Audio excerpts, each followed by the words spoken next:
Please welcome your host for this evening, Jenny Grable, Director of Community Impact for Social Venture Partners Tucson.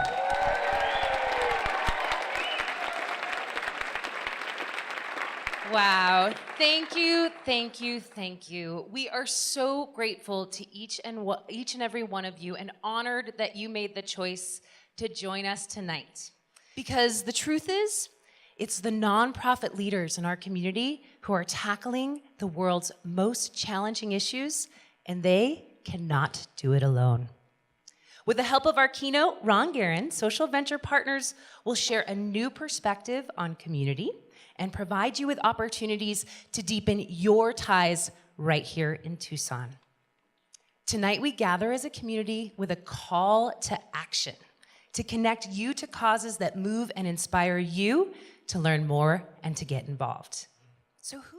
SVP is a global network of local partners who are engaged philanthropists working hard to make a difference by aligning passion and purpose to strengthen nonprofits and support in amplifying their impact. Now, I have shared the stage with some spectacular people in my time, but never did I imagine I would be doing so with an astronaut. Get ready to change your perspective in a way you never imagined. A highly decorated astronaut and social entrepreneur, his time in space with NASA catalyzed his passion to push for global collaboration to remedy the inequity on Earth. Tonight's speaker is the captain of the Key Is We movement and wrote the Orbital Perspective to share what he learned in space. He's been on assignments with NASA's Open Innovation Institute and USAID. As an entrepreneur, he founded Mana Energy Limited to help finance humanitarian projects in developing countries. He continues to push his cause through his social media channels, collectively garnering over 4 million followers. Please welcome to Fast Pitch Tucson, astronaut Ron Garan.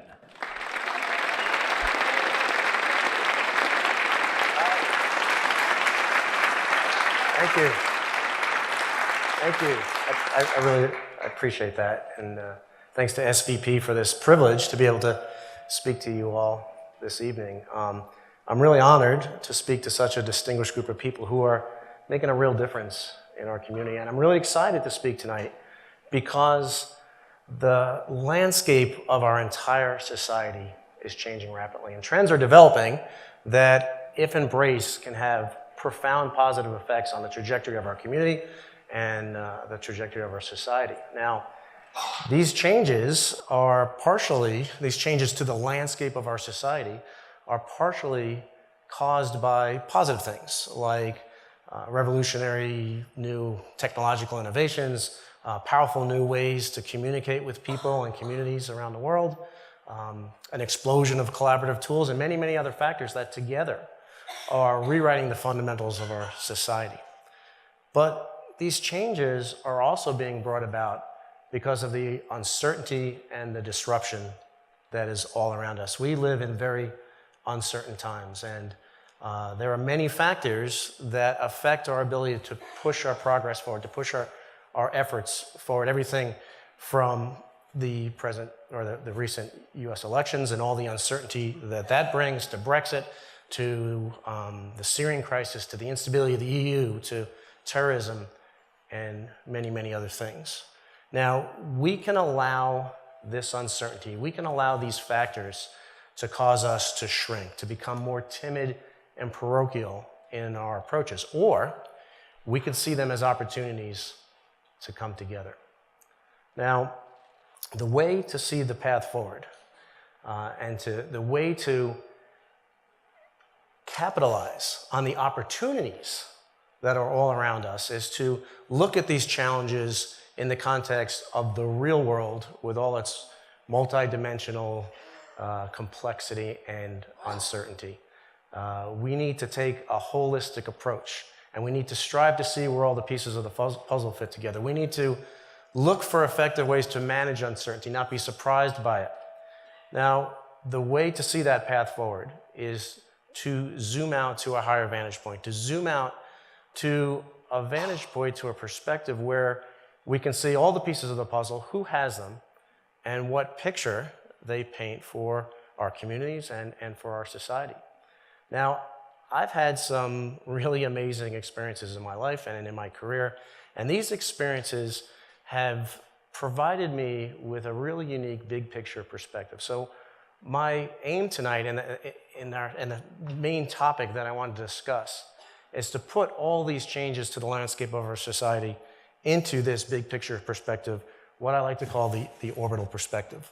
So before we get started, before we get into that conversation, I wanted to talk to you about one specific image, NASA image designation AS8 142383.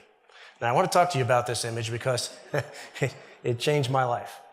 This image also changed your life. In fact, I think it has changed the entire course of human history. Now, images can change our perspective. They can change the way that we see ourselves, and there's probably no image that has changed the way we see ourselves more than NASA image designation AS8 142383, more commonly known as Earthrise. Now, the story of Earthrise starts on a winter morning in December. It's December 21st, 1968 at the Kennedy Space Center in Florida. Atop the tallest, the heaviest, and the most powerful rocket ever brought to operational status, the Saturn V, sat the crew of Apollo 8, Commander Frank Borman, Command Module Pilot Jim Lovell, and Lunar Module Pilot Bill Anders. The aim of the mission was to become the first crewed spacecraft in history to fly to the moon, enter into orbit around the moon, and of course, come back to Earth safely. 3 days later, on December 24th, Christmas Eve, 1968, as the crew of Apollo 8 came up from behind the dark side of the moon on their fourth orbit, they experienced Earthrise. They experienced the whole Earth, the whole planet Earth, rising above the lunar horizon. Now, Frank Borman was the first to see the planet rising, and he called out in excitement to the others, and he took a black and white photograph in the process, but Bill Anders took the more famous color photo, and it was all captured on the flight voice recorder. Look at that picture over there. There's the Earth coming up. Wow, that's pretty. Hey, don't take that. It's not scheduled. You got a color film, Jim? Hand me a roll of color, quick. Oh, man, that's great. Where is it? Quick. So, you know, I wonder if they understood what was happening, if they understood the significance of that moment in history. They had just become the first humans in history to see our whole planet hanging in the blackness of space and to capture that for the rest of us. Now, this is probably the most influential photograph ever taken. It was listed as the first in Life magazine's 100 photographs that changed the world. It was credited with helping to inspire the first Earth Day in 1968. And I think Bill Anders summed it up perfectly when he was asked about the photograph. He said, "We went all that way to explore the moon, and what we discovered in the process was the Earth." Now, this image, with its simple message that we are one people traveling on one planet towards one common future, is a very, very powerful image. And you have to understand that it came at the end of 1968, a year that saw a lot of conflict and strife in our country and around the world. There were political assassinations, there were protests in the streets of America and throughout Europe. Yet Time magazine chose the crew of Apollo 8 to be their Men of the Year for 1968, recognizing them as those who most influenced events. Now, obviously, they were recognizing the entire Apollo team, but singling them out as the ones who most made a difference. Now, one of those assassinations in 1968 was Dr. Martin Luther King. But precisely 1 year before the astronauts were hurtling through space on their way to the moon, Dr. King gave a sermon. He gave the Christmas sermon on peace, which gives words to what Earthrise evokes. It really boils down to this, that all life is interrelated. We are all caught in an inescapable network of mutuality, tied in a single garment of destiny, and whatever affects one directly affects all indirectly. We aren't going to have peace on earth until we recognize this basic fact. of the interrelated structure of all reality.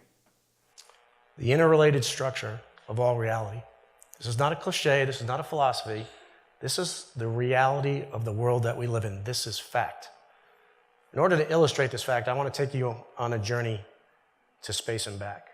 The first time that I realized that I wanted to be an astronaut was July 20th, 1969. It's my most vivid childhood memory.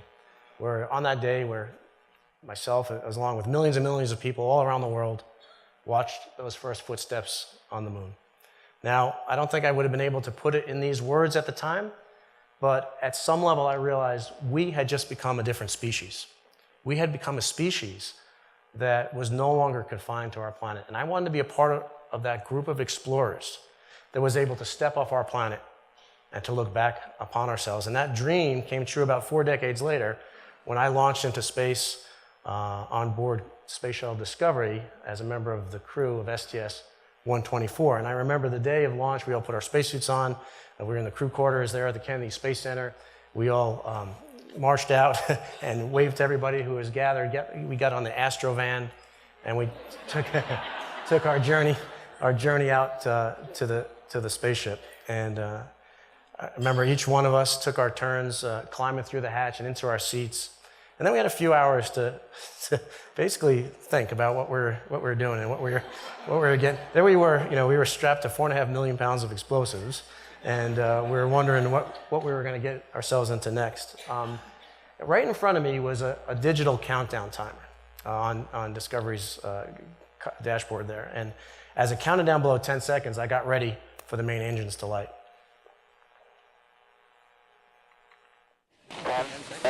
TLS go for main engine start. 6 seconds, main engine start. 3 coming up. 3, 2, 3 to 100, hang on.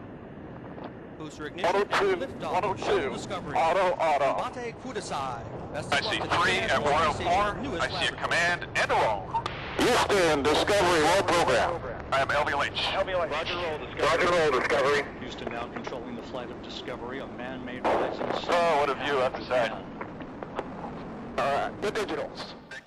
So 8.5 minutes after launch, all 3 engines abruptly shut down according to plan. And all of us went from being pushed in our seats at 3 times our weight, 3 Gs, to being weightless instantly. And it was an incredible, exhilarating experience. And I remember thinking to myself, we made it. And by that I meant we survived, but I was also, I was also acutely aware that my childhood dream of flying in space had just come true. So I was a little happy there.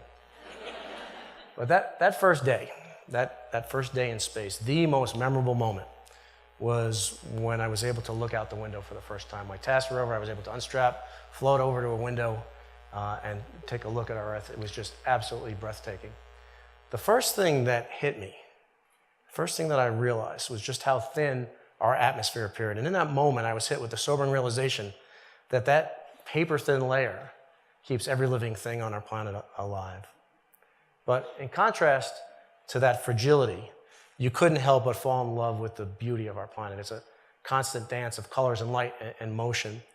And what was really amazing and beautiful, when we passed into the dark side of the orbit and we saw thunderstorms casting long shadows on the horizon and watched the clouds turn from pink to red to gray and to finally black.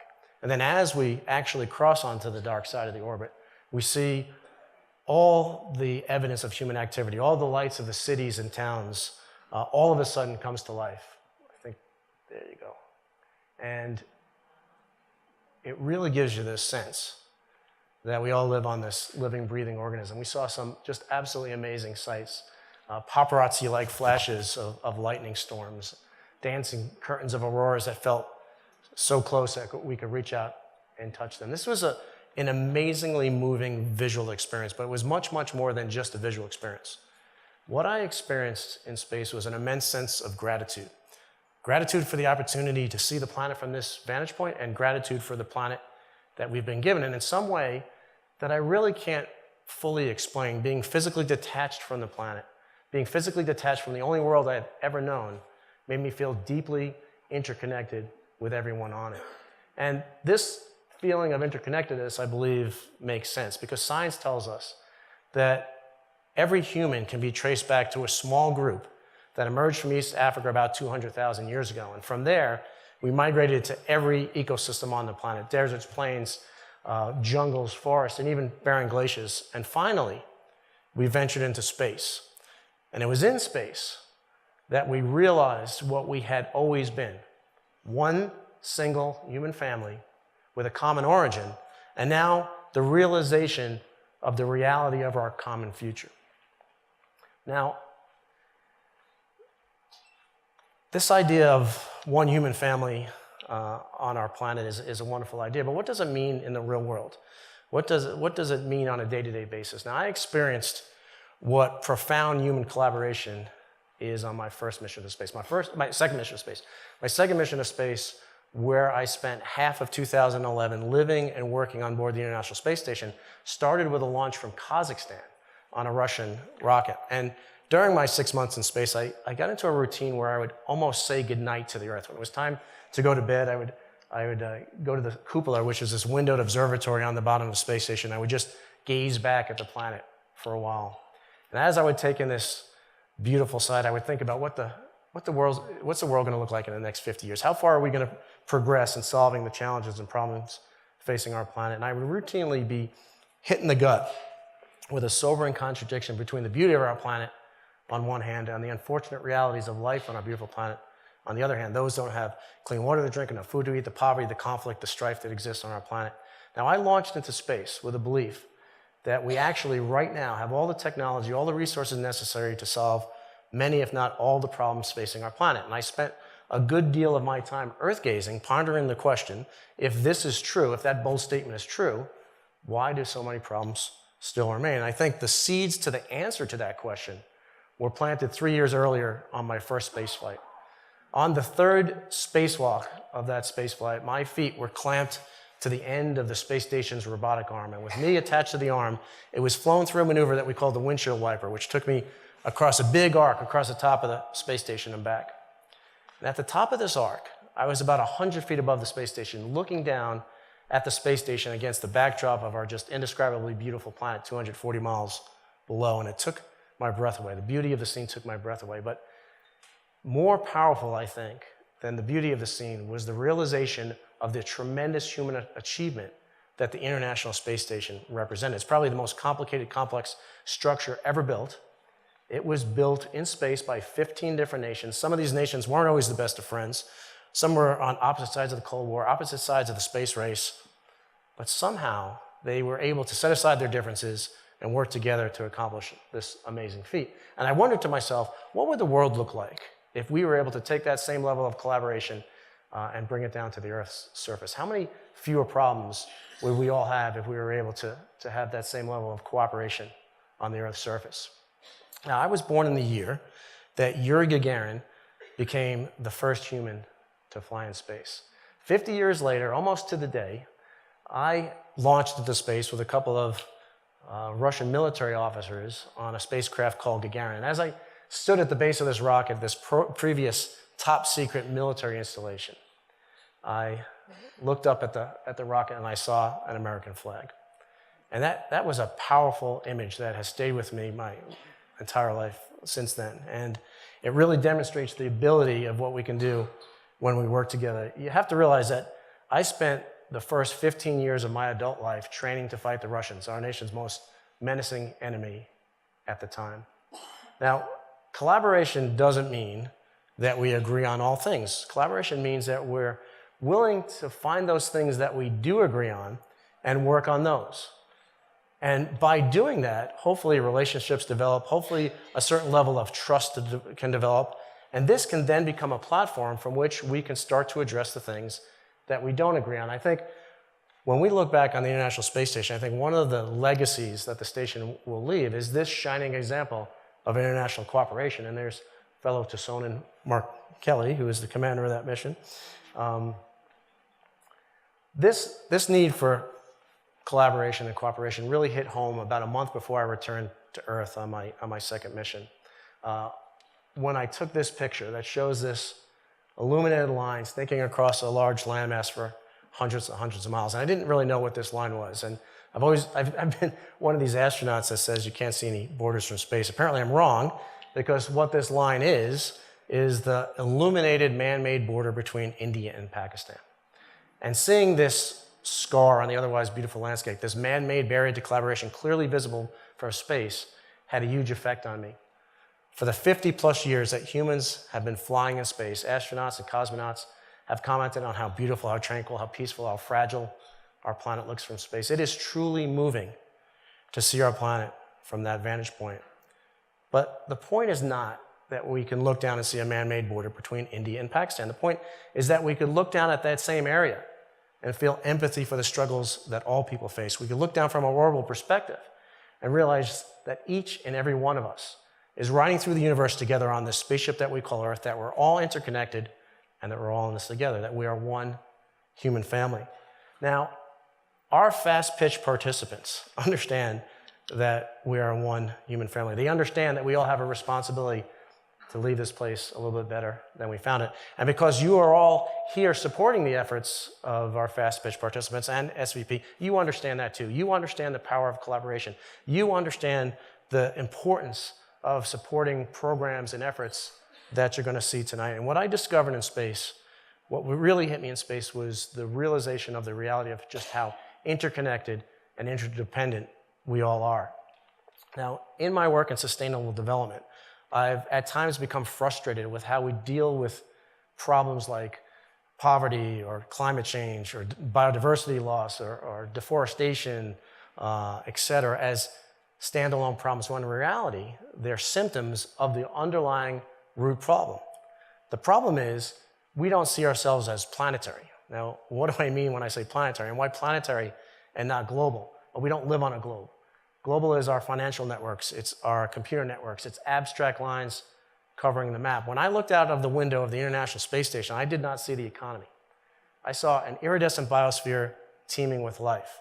I saw the reality that our economy is dependent on our society, which is a part of a biosphere that we call Earth.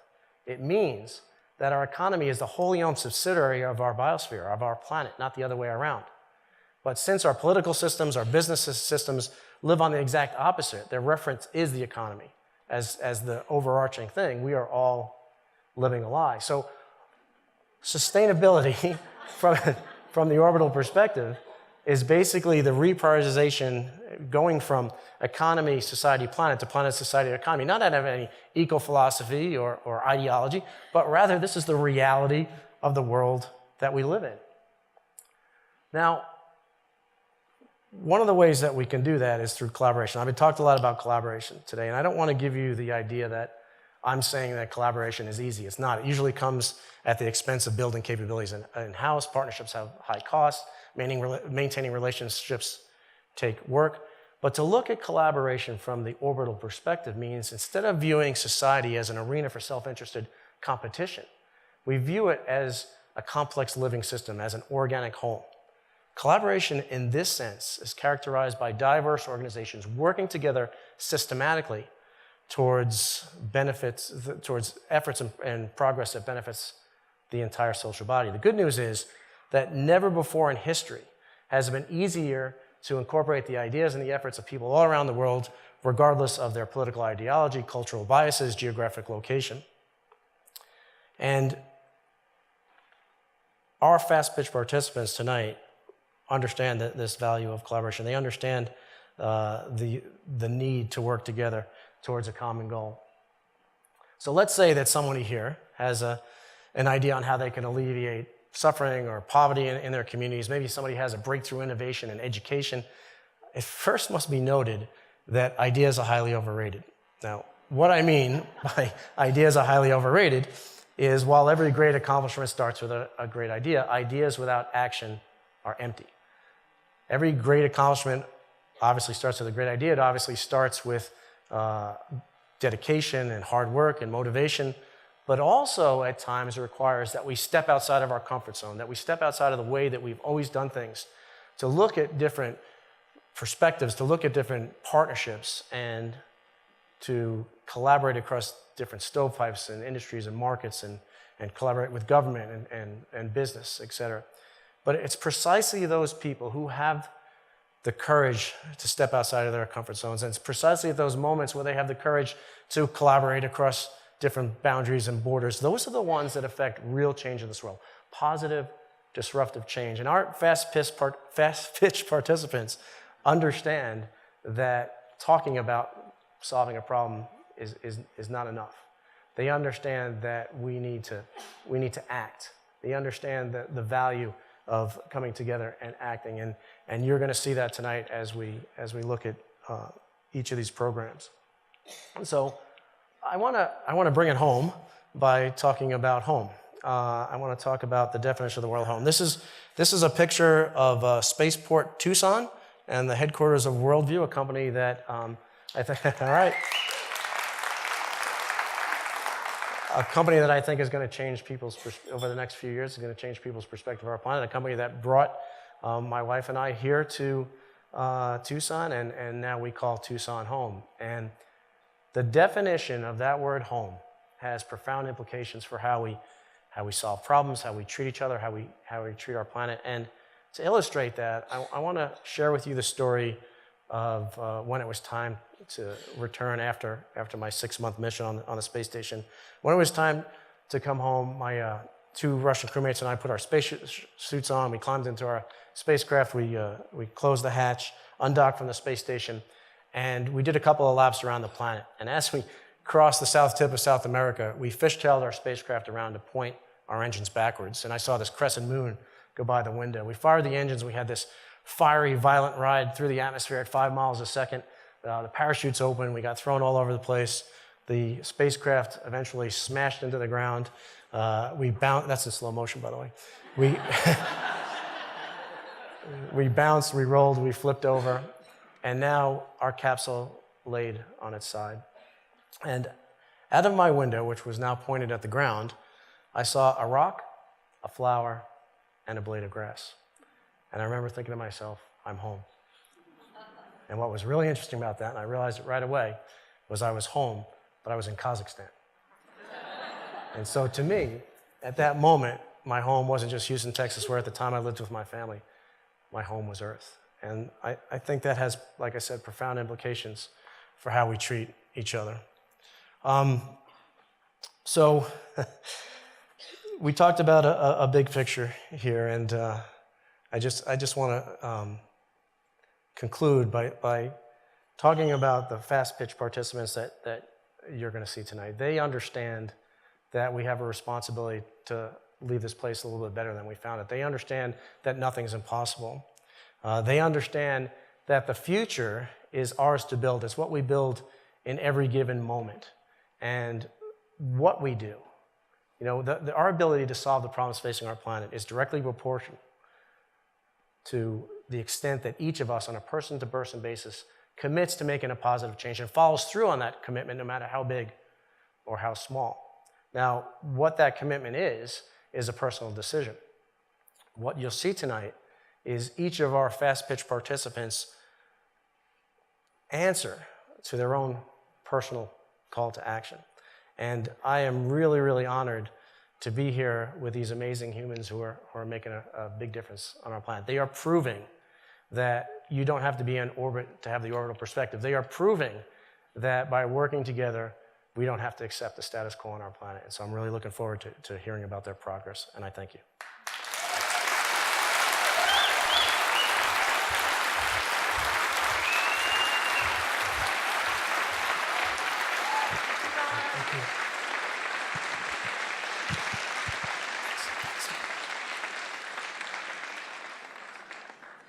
Okay, gang, how was that for some much needed perspective?